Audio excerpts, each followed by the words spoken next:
We live in a time where we haven't got a Buddha. We live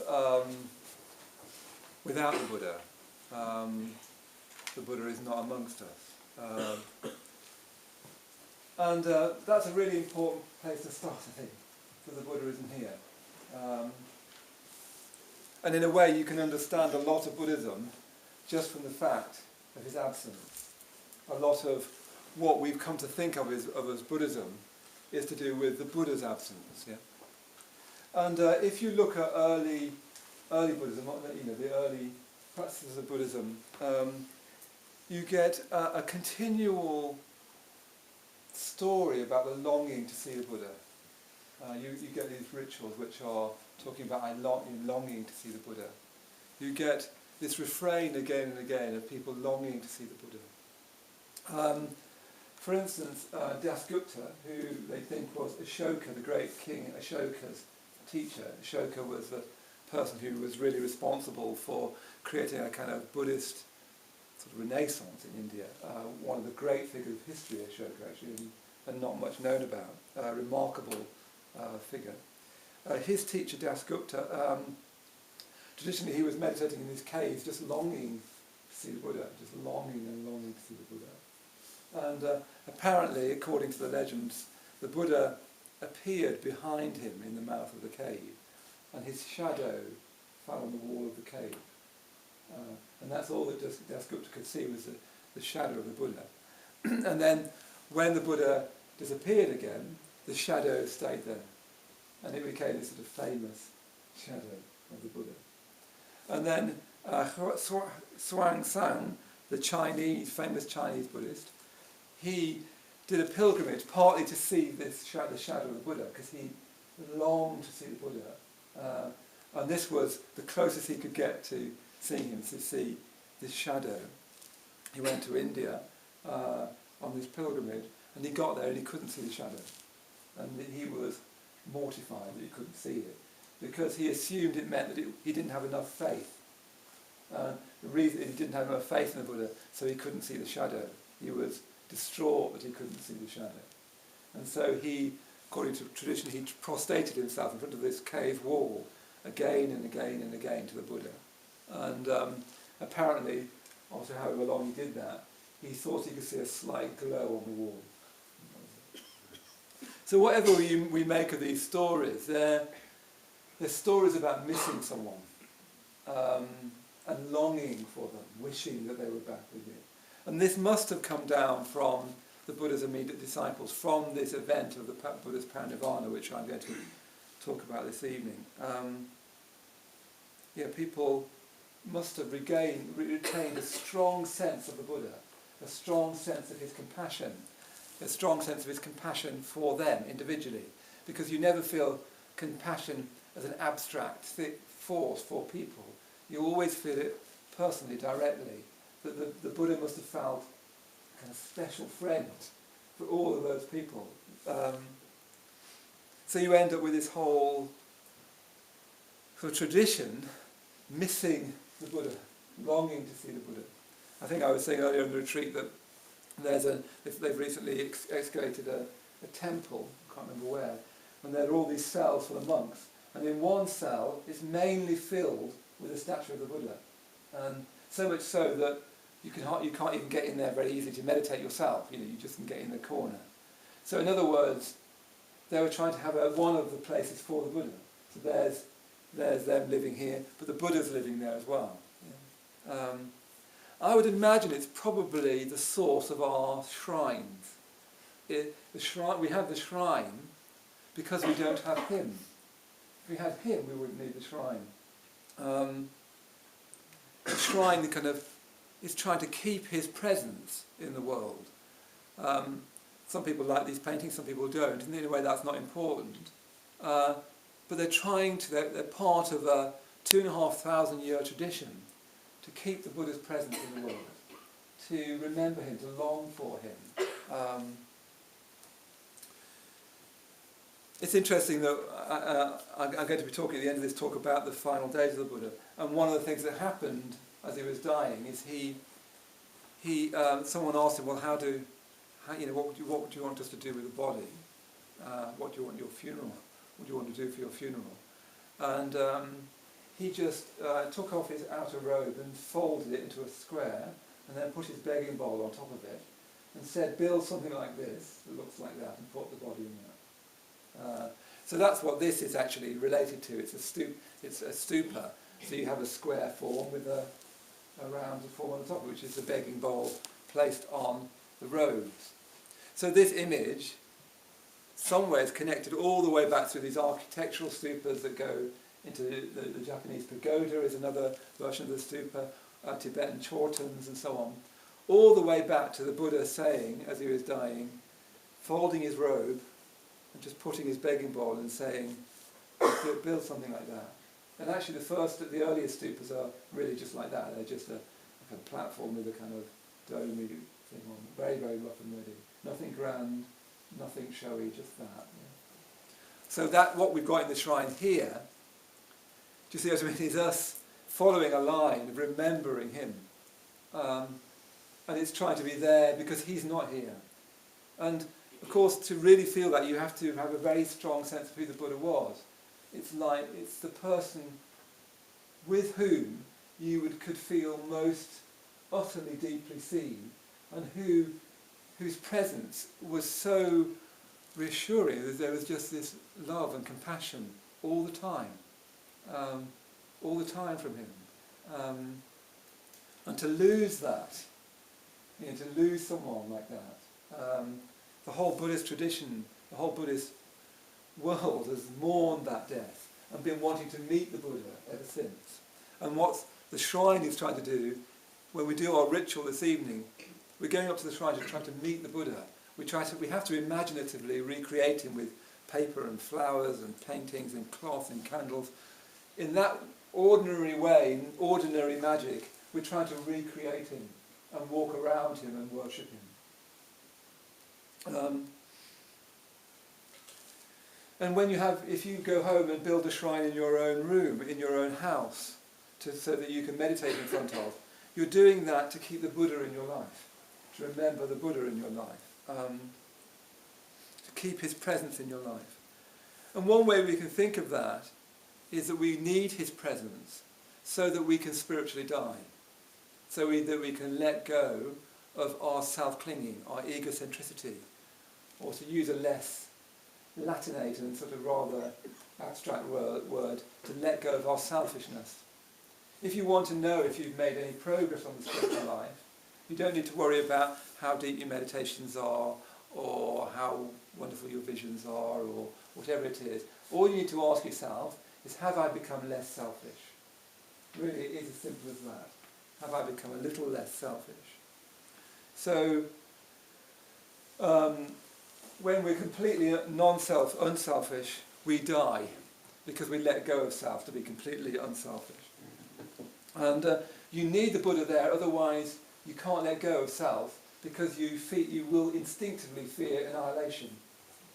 Without some faith in a transcending force, by transcending we always mean transcending self, transcending egotism. Without some faith in that, how are you ever going to let go of self? How am I ever going to let go of self if I just think that all there is an abyss? All there is just vacuity, the stars without me, without love, without everything that has animated my life. You won't be able to let go of self without a vision of what goes beyond the self.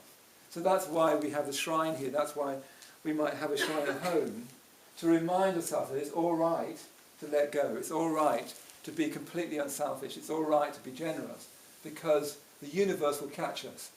When we die, when we let go of ourselves, when we fall from self, the universe will catch us and we'll be spiritually reborn. Of course, one of the other main ways of getting closer to the Buddha is getting closer to people who are closer to the Buddha, if you see what I mean. I think for most of us, this is the most direct way, the most lived way, is you become friends with people who are practicing more deeply than you, who've been practicing for longer than you, whose grasp of the Buddha Dharma is greater than yours, whose embodiment of the precepts is finer than yours, whose generosity is more complete than yours. And usually they're still very imperfect people, with all sorts of thoughts and quibbles. It's not a cleaned up thing. There's no cleaned up thing in spiritual life. Human beings are a mess in process, aren't they? And so are people that even you look up to very much. They're kind of a mess in process. But they might have gone along, a little way, or even quite a long way further in that process than you have.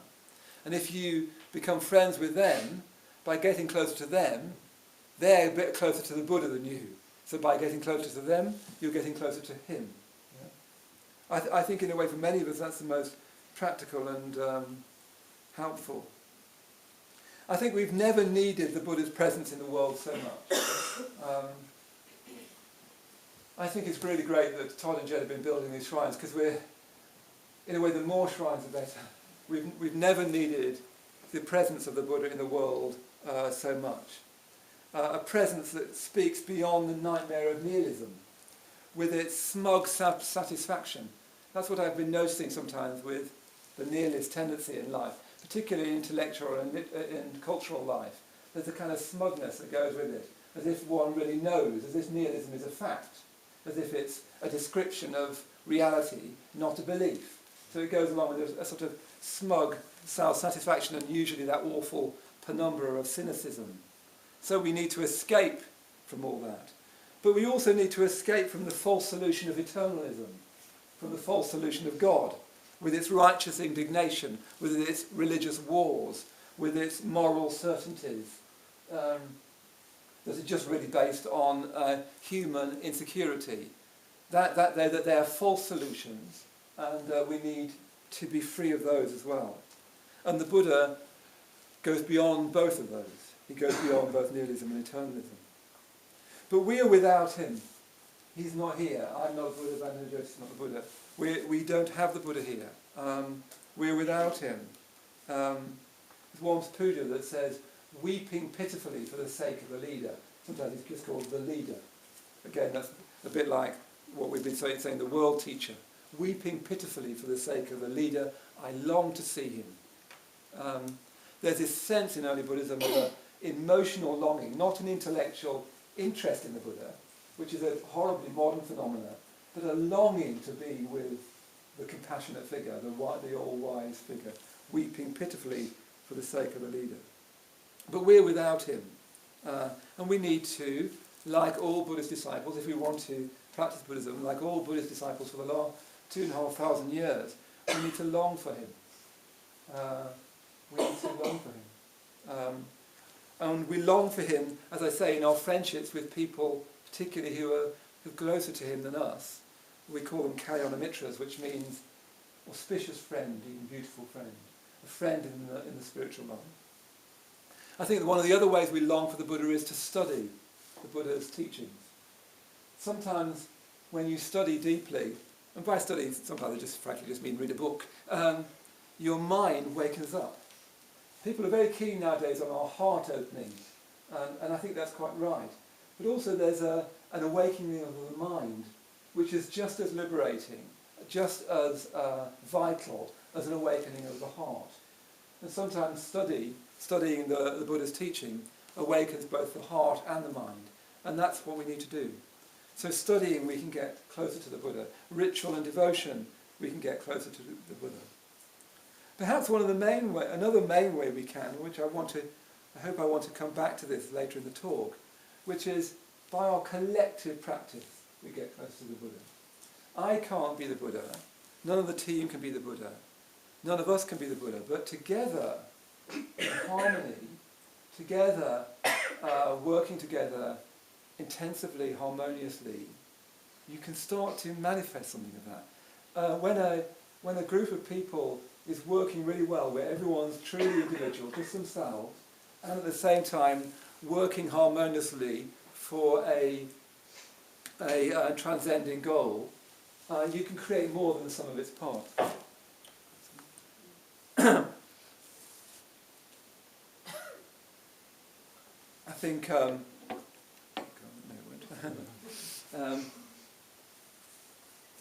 I think at times with our team it's been a bit like that. It's not the Buddha, but you can see at times in our team meeting everyone's been, having a very full time sometimes, working, meditating, going out to people, facing things, and at our best, we're all incredibly different from each other, and yet unified, doing something more, and that we add up to more than the sum of our parts. So probably for the modern world, the main way we can get closer to the Buddha is to create the Buddha between us. And in a way, I think that would be a better approach than thinking of trying to be a Buddha oneself, which just feels very glorious. But together, we can do it. But that means us overcoming our irritations, overcoming our quickness to polarize with each other, overcoming our petty differences, overcoming our metaphors that we cling to and won't think of another perspective, overcoming our biases. That's a huge project. So before I can talk about the last days of the Buddha, the Buddha's death in inverted commas, we really need to be a bit clearer about who the Buddha was and what he did, and try and be clear about that and sort of concise about that. So in the Buddhist tradition, we never talk of the Buddha's death. It's always talked about in terms of the Buddha's Parinirvana. So you've got the nirvana, which means the enlightenment, and you've got Parinirvana, which just means supreme enlightenment. Basically it's the same thing. You could actually call both of them Parinirvanas, except for traditionally they come to mean different things. But you've just got enlightenment and supreme enlightenment. It's just like saying enlightenment, then say enlightenment, really. So, one thing that immediately shows us is the Buddha's Parinirvana isn't an event for the Buddha. It really isn't. As far as the Buddha is concerned, nothing changes really. It's a huge event for his disciples all around him, but it's not an event for him. For him, nothing happens. It's been the cataclysmic event in, one of the great events in Buddhist history, but it wasn't an event for the Buddha. And during the Buddha's life, people were fond of asking him. In India, they have a rather philosophical at times turn of mind and like to ask you tricky questions, which end up getting codified into this is how you ask this tricky question. And the tricky question that the Buddha was often asked is, after the Buddha's Parinirvana, after the Buddha passes from this life, does he exist or not exist, or both exist and not exist, or neither exist nor not exist? At first glance it looks profound, but it's not really. It's just a set of logical possibilities, either yes or no, or both yes and no, or neither yes or no. Actually, I think the last two are simply logical possibilities, really. And the Buddha would very patiently say, it's not appropriate to answer of the Buddha whether he exists or doesn't exist, or both exists and doesn't exist, or neither exists and doesn't, etc. He'd just say, that question isn't appropriate. It won't. There's nothing that can be said about that question. It's not a question that can be answered. But the answer to all of those is no. So if you think, does the Buddha exist after Parinirvana? No. Does he not exist after Parinirvana? No. Does he both exist and not exist? No. And so on. In other words, you just don't understand. You just don't understand. Okay?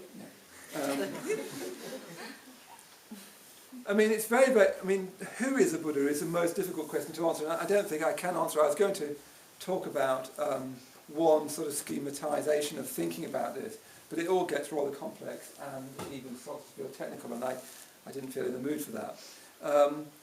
The one way I've been thinking of it is that the Buddha is reality made human, really. It's like the night sky becoming a human being. It's like the starry night becoming a human being. And there's this lovely little passage in the Abhidharma. The Abhidharma is a sort of a list of rules, and it goes into exhaustive length about how many mental states there are and the subsections of those. And one of the tiny things it says is that there's one unconditioned thing, and that's the smile of the Buddha. But it's completely unconditioned. In other words, the Buddha doesn't smile at anything. There's no reason for the Buddha's smile, which is basically saying that if reality was a person, that person would smile. And basically that's what he's saying, that the Buddha's smile is unconditioned. So if the Buddha, becoming the Buddha, is become reality, reality smiles.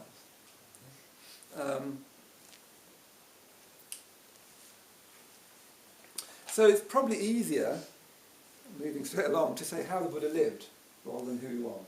The Buddha really is a mystery to us. We don't know who the Buddha was. We miss him, we long for him, but we don't know who he was. We'd have to be a Buddha to know who the Buddha was. So after he gained enlightenment, he spent the rest of his life, 40, 50 years, walking the dusty roads of northern India with bare feet, wearing rag. We call them robes, but in those days it wouldn't have been a robe. It's just a few rags, that you'd wear. All the sort of lovely robes you see in the pictures, they're just later cleaned up versions. And the Buddha wouldn't have been cleaned up. He would have been unshaven. He would have been like me just now. He would have been, he would have had stubble on his hair. He would have been probably fairly smelly. He would have been like that. He wouldn't have been this cleaned up, rather this gold figure. He had rag robes, he had no possessions. He was always surrounded by the spiritual community. Everywhere you go in the sutras, there he is with the spiritual community around him, teaching them, being with them, meditating them. There's one lovely sutra where an old monk, has got terrible dysentery, and the other monks haven't been looking after him, so the Buddha goes and cleans the old monk up, and cleans up all the shit, with Ananda, his great friend, and then gets the other monks and says, what are you doing? You can't, this isn't my teaching, what are you doing? What are you doing leaving this man in such a state? That's the kind of person we're talking about. Somebody who'll clean someone's diarrhea up, if need be. He doesn't just sit there, and he's not sitting there in his sort of gold encrusted armour. He's doing everything. So he's always surrounded by the spiritual community, he's meditating, he's always teaching the Dharma. And he teaches the Dharma to kings, to prostitutes, to serial killers, to farmers, you name it. So I've been thinking that you can think he's basically doing three things in that whole section of his life, in his teaching life.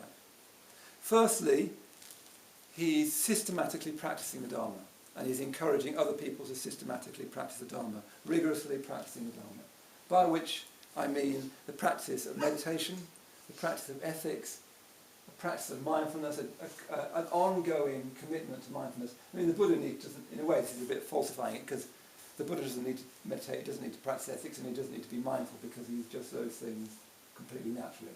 It'd be like saying water needs to learn to run downhill. What does it mean? The Buddha's meditation, ethics, mindfulness, metta, etc., is for him water running downhill.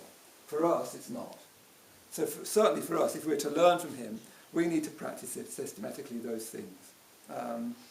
We need to have a deep, intensive engagement with the facts of life, on and off the cushion. And we need to be doing that on a daily basis for many years. We need to be meditating regularly. Recently I was talking to somebody who was having very strong experiences, and I was trying to say, this path of the Dharma is a long path. I want to see you practicing it in 20 years' time, not having a big experience now and then forgetting it, which so easily happens. How are you going to make this something that you deepen into over 20, 30, 40, 50 years, and so on? So that's the first thing we need to be doing as a kind of response to what the Buddha was doing. He did that naturally. We need to make an effort. Even if it's just to get effort to get on the cushions, the effort to be generous, the effort not to be selfish as much as we can. And then, secondly, he had, and we need to have, a lifestyle that supports that practice. So the Buddha didn't leave home just because he was bored at home. He left home because the lifestyle at home was, he called it cramped and dusty. Cramped and dusty. And he said, I need the openness. I need the life of freedom. The life of at home is cramped and dusty. So he left his wife, he left his child, he left his father. He left a cramped and dusty sphere. That's the Buddha's vision of those things. I'm afraid the Buddha is not family friendly. He's not a... Yeah, anyway, never mind. So we need a lifestyle that supports our practice. The Buddha left home and he wandered with no possessions in the company of a spiritual community. Somehow, if we're to follow him, we need to find a way of shaping our life so we can do that. And that's going to be a much more, in a way, difficult matter in contemporary life. There's so much against spiritual life in contemporary life. I think probably genuinely understood there's never been quite as much against spiritual life as there is now. I think it might change again when economics really breaks down, and then suddenly we have to find a new solution, whilst this solution, our economic solution, is showing dreadful signs of destruction whilst we're destroying the planet meanwhile. So somehow we need a lifestyle that brings together meditation, spiritual community, not just a group, but a living collection of people practicing the Dharma together. A little bit like this team on this winter retreat. A little bit like this retreat. We're all, here we are, practicing the Dharma together. I couldn't give this talk unless you're here. I can't just give it in my bedroom. We need each other to do this. One of the reasons I teach the Dharma is to remind myself to practice it.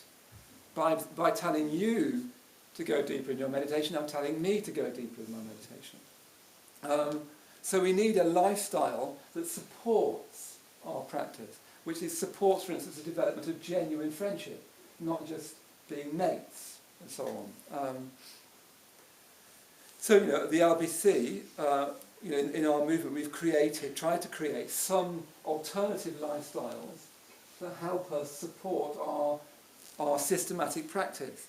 So I live in a community, for instance, actually with Glenn and Jed above the LBC and Adam above the LBC, and I've been working for quite a number of years, even many years, at the LBC, so I'm teaching at the LBC. Actually, I've got a long way to go. I still could go much, much further with all the things that in my life. But that is my attempt to create something of that ongoing spiritual community, a little bit like we've got here, an ongoing spiritual community for this week, 5 days or 10 days. The idea of communities and businesses and Buddhist businesses and of the centre itself is to create an ongoing spiritual community in vivid interaction with each other. Not as mates, not just sort of agreeing with each other all the time, but really helping each other face the issues of our life that get in the way of spiritual evolution. Because together we can become the Buddha. And it's only our natural and inevitable shortcomings that stop us from that. Now, not everybody can live in a spiritual community or work in the centre or work in a Buddhist business. In fact, very, very few people are doing that nowadays. If enough people aren't doing that, this movement, I think, will die. It will die through lack of intensity. But however you have your life, if you're serious about the Dharma, if you're serious about meeting the Buddha, you need to look at your lifestyle. Does your lifestyle support a systematic practice of the Dharma? Does it support or not? Yeah.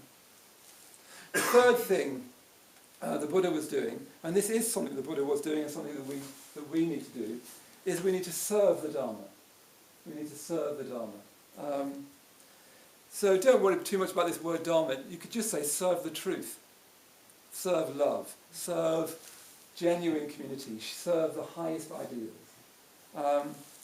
Really, that's what the Buddha did for the rest of his life. He didn't need to teach. After the Enlightenment, there's no self anymore. There's no return to self. There's this lovely line by Rilke who talks about our whirlwind return to self. It's a wonderful way of talking. This whirlwind that returns us to me, me, me all the time. When the Buddha's enlightened, there's none of that. That just disappears. That whirlwind is quietened forever. So he doesn't need to talk to you. He doesn't need to teach you. He doesn't need to be interacting with you. There's nothing he needs. That image of the tower that Vidyadhaka was talking about is an image that everything's already here. There's just towers and towers and towers, and each tower is incredibly high, incredibly wide. It's got jewels in it, and then inside that tower is another tower. Everything is here. That is an image. That's one of the images of the Buddha's mind. So he doesn't need to do anything. He could literally have just sat there until he died. He didn't need to do anything. He taught because after his enlightenment, we haven't touched on this story, but after his enlightenment, he had all this time after enlightenment, presumably sort of absorbing the effect of the enlightenment, and he looked around the universe trying to find something he could revere, which I thought was really, really important, that a Buddha actually looks around thinking, I still want to revere something. Some people even now are worried about revering things, and this is a Buddha trying to find something to revere. So if he wants to revere, certainly we need to. And he said he couldn't see anybody else that he could revere. He thought, well, one of the facts about the Buddha is you know you're the Buddha, you are awake. So he looked around and he thought, oh yes, there is still something to revere, and that is to revere the Dharma. And it doesn't mean by that a set of teachings that after all haven't been given yet, because he hasn't taught the Dharma yet. He means a kind of spirit, as it were. He means a kind of patterning in the world which, if we can open to, creates Buddhas. I could go into it more technically, but I'm not in the mood.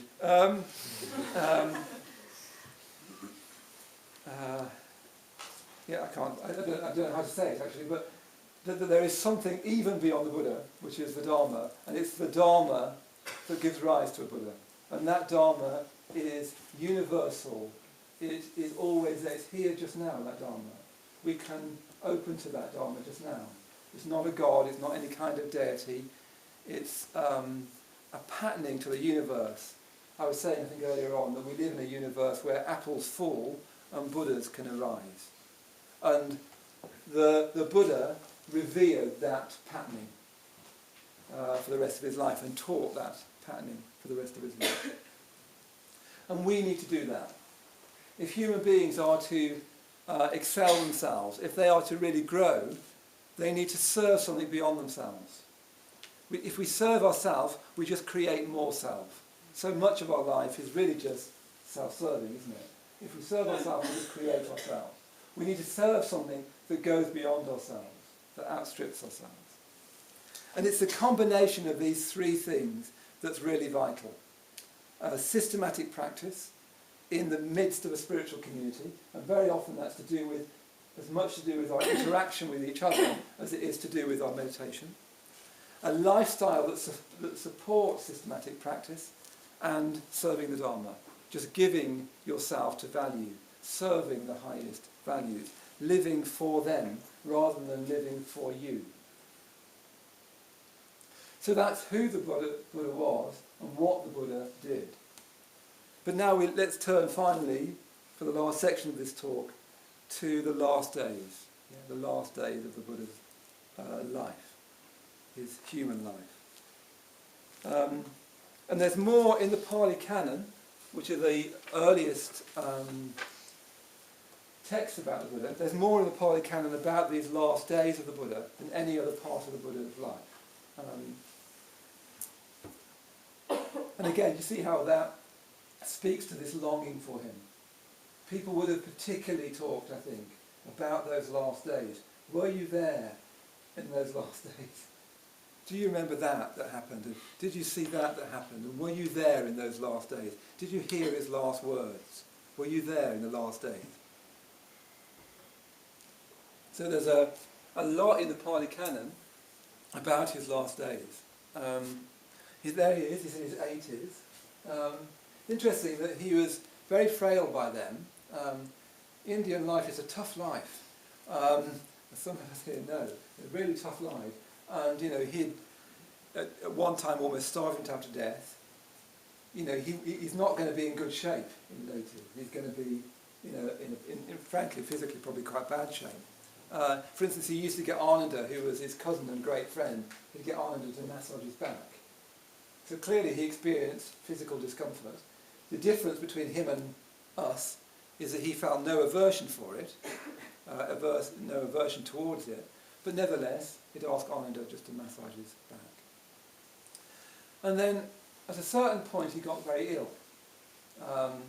Nobody knows quite when or why. Perhaps it was the rainy season coming on. who knows, it got cold, I don't know what happened, he got ill. And according to the tradition, he suppressed the illness. He thought, okay, he knew immediately, this is me now coming to an end. Some people have this, they think, I'm not going to manage this one. This is going to be the last one, I'm not going to manage this one. But he suppressed it. He decided, with his mind, suppressed it. And he quite consciously, quite deliberately, went on a final tour. And this is an old man in his 80s, walking around dusty roads with bare feet, that he'd been walking around for 40, 50 years with rags. And he went on this final tour. He went to teach people.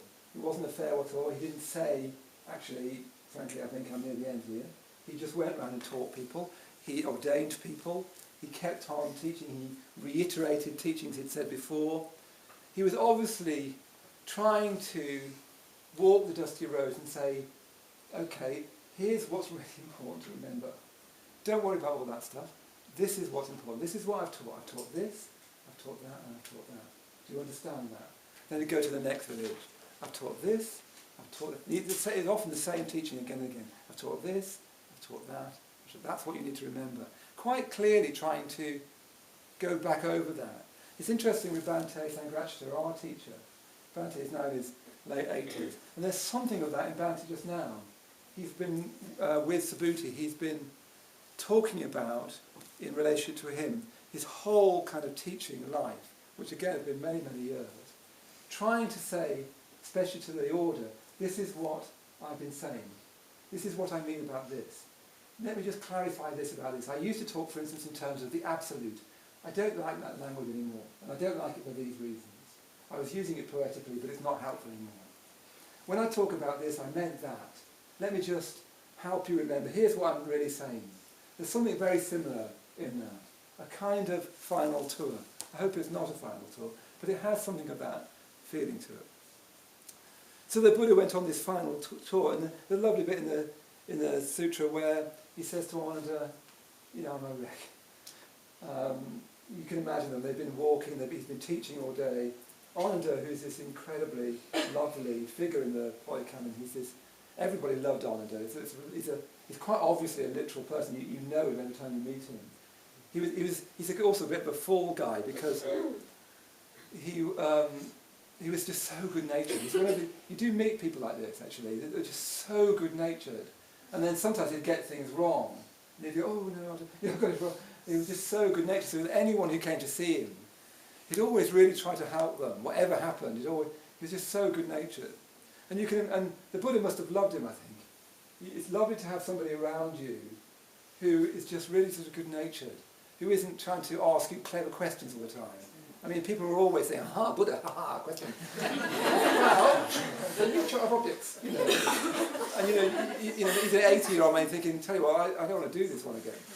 So, you then walk off with your friend, and it's a relief to just be with someone who looks after you and massages your back and just loves you, and is just utterly good-natured. According to tradition, Ananda wasn't enlightened. And he just said to him, Ananda, I'm a wreck. Look at me, my body's just falling apart. He said that I'm like an old cart tied together with bits of string and straps, and everything bumps and jolts. That's what I've got here. Although interestingly, he also said, my mind is completely peaceful. Don't get me wrong, my mind is just the same. I have this mind of the sky, but my body is a wreck. Yeah? A very, very poignant sort of moment. You imagine that with his friend. Just saying, look, the truth of it is this. Here's my body. This is the teaching. This is what happens to us. He was becoming his own sight. And then he goes to have a meal. People used to invite the Buddha to have a meal quite, very, very frequently. They'd give the Buddha a meal. And the deal was, we feed the Buddha and the monks. After the meal, you give us a teaching. That was the kind of basic deal. And they'd often feed you far too much. And that's why you get lots of fat monks. Anyway, that's another matter. So they went for this last meal, and they gave the Buddha this food, and they gave the Buddha food poisoning. And he had this terrible pain. Food poisoning is awful, isn't it? I mean, you are literally poisoned. And he had this terrible food poisoning and had awful pain. And that was it. He couldn't suppress the illness anymore. It was now, the tide of death, as it were, was rising in the Buddha. And again, a real picture of the Buddha's exquisite natural ethics. He says to Ananda, now I'm going into my Parinirvana now. I'm going to die. And he says, I just want you to go back to talk to Chunda, who's Chunda the Smith. He's well known. He's the man who invited him for the meal and who gave him this meal. And he just says, just tell Chunda, don't worry about the fact that I got food poisoning from that meal. There's nothing to feel bad about. There's nothing to feel ashamed about. He said it's a great honour to be giving the Buddha the last meal. That Chunda the Smith, and he says it, and it's lovely, isn't it? It's a smith as well, not a king. He said, look, Chunda the Smith, you've had a great honour to give the Tathagata, the Buddha, his final meal. So that's a great honour. You should be really pleased. But how exquisite to think of Chunda the Smith at that moment. Meanwhile, he's surrounded by all these disciples. And he says to Ananda, I want to go to Kusinara. And Ananda said, you don't want to die there. Kusinara is just, he says, it's just like he calls it a sort of wattle and daub town. It's sort of out in the middle of nowhere. There's nothing special about it. And again, I think that's very telling. He doesn't die on the Mall, as it were. He doesn't die in Buckingham Palace. He doesn't die in some great palace. He chooses this little tiny village by a sal grove, a little wattle and daub town, as Ananda said. And in this little sal grove, sal trees are very, very tall and columnar-like, with huge overhanging branches. Very, very beautiful trees. And between two of these sal trees, these beautiful trees, the locals had built a stone bench where the elders used to sit and talk to the villagers. So this is a little village, a little mud hut village.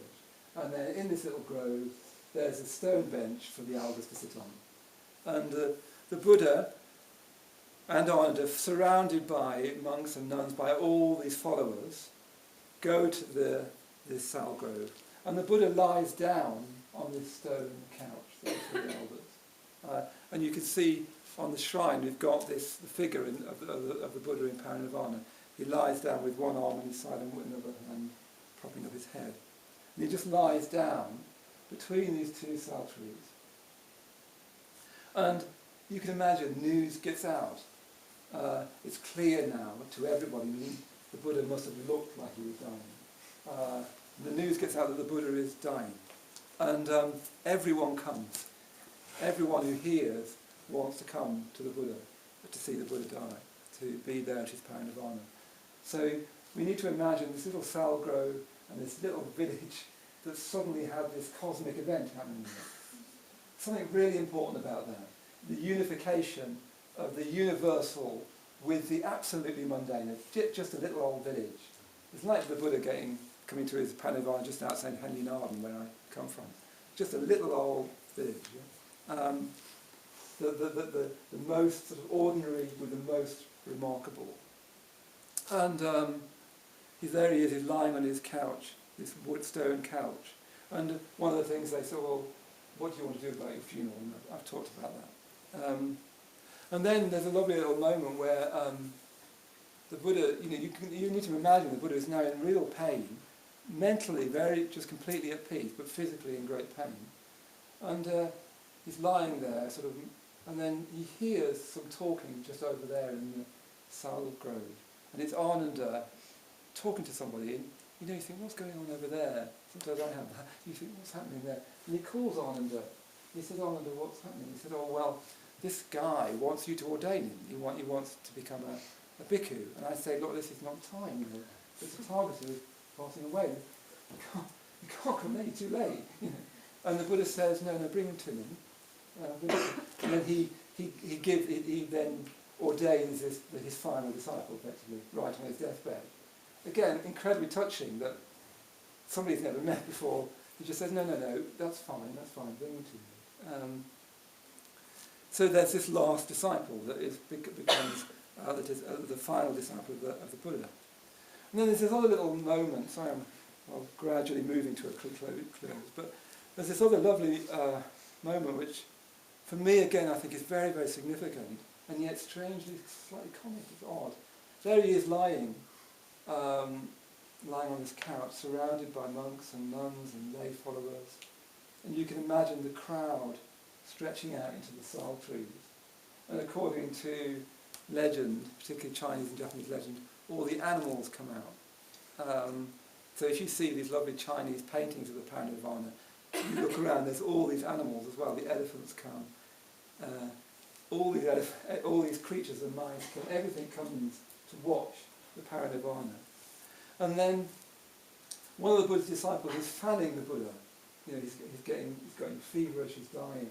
And he's standing in front of him, fanning him. And the Buddha says, I can't remember this disciple's name, but the Buddha says to him, can you move out of the way? Could you stand here, please, not in front of me? And Ananda thinks, that's a bit strange. Why is he telling him to move? Why is he telling him off? Why is he telling him to move? So he says to the Buddha, why did you just ask me to move? And he says, do you not see, Ananda, the sky is full of devas. All the devas of all the worlds, all the gods of all the worlds, all the spirits of all the world have come to see the Parinirvana. And this man is standing in the way. And it's getting on their nerves. Because, you know, they've come to see me, and there's this bloke standing in front of me. Now, I mean, I think there's many things from this, but one of the things that strikes me is that he's not concerned about how he is, he's concerned about how they are. They've come to see me. He's not thinking, oh, but hang on, I can't see them. You know what I mean? No, most people say, look, you're in the way, I want a view of my loving admirers, you know, especially if you can see angels or devas. He says nothing about the fact that he can't see them. He's just saying, look, they can't see me, they need to see me, they're unhappy because they can't see me. So what you've got then is this kind of cosmic vision again. You've got the whole universe looking at the Buddha, lying down between twin sal trees. You've got tiny animals on the floor. You've got lay people. You've got children. You've got the whole human world. Then you've got people who've gone forth from the family life, gone forth from attachment. You've got the great disciples, people, the arahants who've gone forth from sensuous desire. You've got all the Buddha's disciples. Then you've got his lay disciples. Then you've got villagers. Then you've got probably a few hangers-on who just think what's going on, and everyone's attracted to an event. And then in the sky, you've got a world of devas, all these other worlds coming to see the Buddha. So you've got this universal thing going on. And in the centre of it is an old man lying between two sal trees. At this point, Ananda just can't bear it. He's been the Buddha's friend and companion for, I don't know, I think it's 40 years. He's loved the Buddha, been with the Buddha all the time. The thing about Ananda is he apparently had a perfect memory, so he could remember everything the Buddha said. So when it says in the sutra, thus have I heard, that's Ananda. So Ananda's saying, what he's basically saying, I remember him saying this, and he could remember everything the Buddha said. And he was also this incredibly kind and just incredibly good-natured man. And so he's been with the Buddha all that time, and he just can't bear it. You know, he just must feel my heart will break, I can't stand it. And he doesn't want to cry in front of the Buddha, because he wants to be there to be there for the Buddha, not because you know what happens at death. Before you know it, it's a drama about me, but I'm not the one that's dying. It's terrible when that happens, isn't it? When suddenly you talk about how difficult it is that somebody's dying, but actually you're not the one dying. You're making it a drama about yourself. So he must have felt, I can't do that. So he walked away, and according to the sutra, he sort of just leans on this doorpost of a hut, presumably, and just weeps and weeps and weeps, and just says, the Buddha is passing away, the Buddha is going to his Parinirvana. And then he says, very famously, he who was so kind, he who was so kind.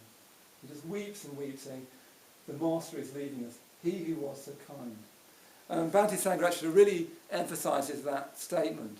He was saying, well, he could have said so many things. He who had so much wisdom, he who had so much energy, he who was so brilliant, he who taught the Dharma. But no, he just says, he who was so kind. And he weeps and he weeps.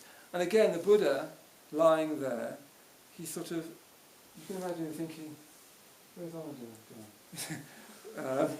And he asked one of the disciples, where's Ananda? He says, oh, he's taken himself off he can't bear it, he's taken himself off. And he said, go and bring him back to me. And it's lovely, he says, go and say to him, friend Ananda. Lovely word. Go and say, friend Ananda, come back. The Tathagata has asked to talk to you. And it's a deep, somehow it touches the very nature of the Buddha. He calls him back.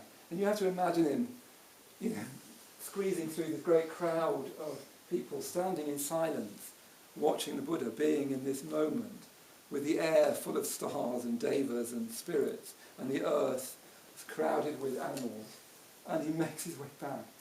And the Buddha says, Ananda, have I not told you? I've told you all this time that everything that's born must die. I've told you that. I've told you that. How could you have thought anything different from me? Here I am. I was born a human being. I told you that. That human beings, when they're born, they have to die. This is me doing that. You know that, Ananda. In this lovely, very sort of gentle, not a rebuke, but a kind of, do you remember? This is life. It's only life,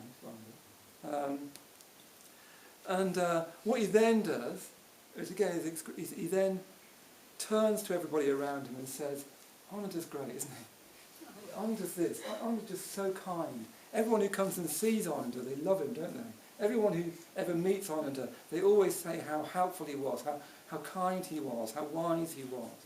And basically, so he just rejoices in Ananda to everybody.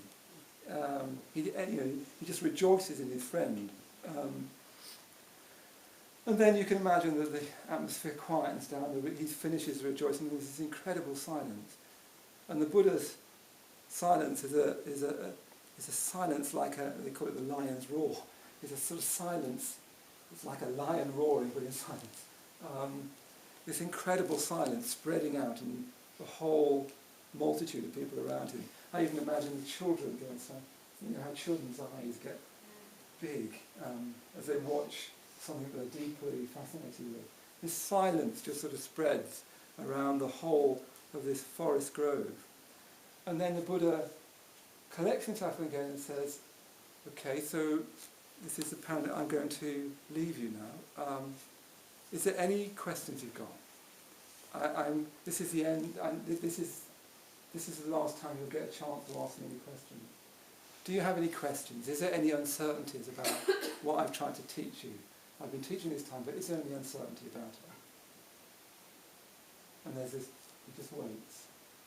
And there's this sort of silence, and he must be sort of reading the silence. And then he says, and the silence continues, and perhaps Ananda says, no, there's no questions.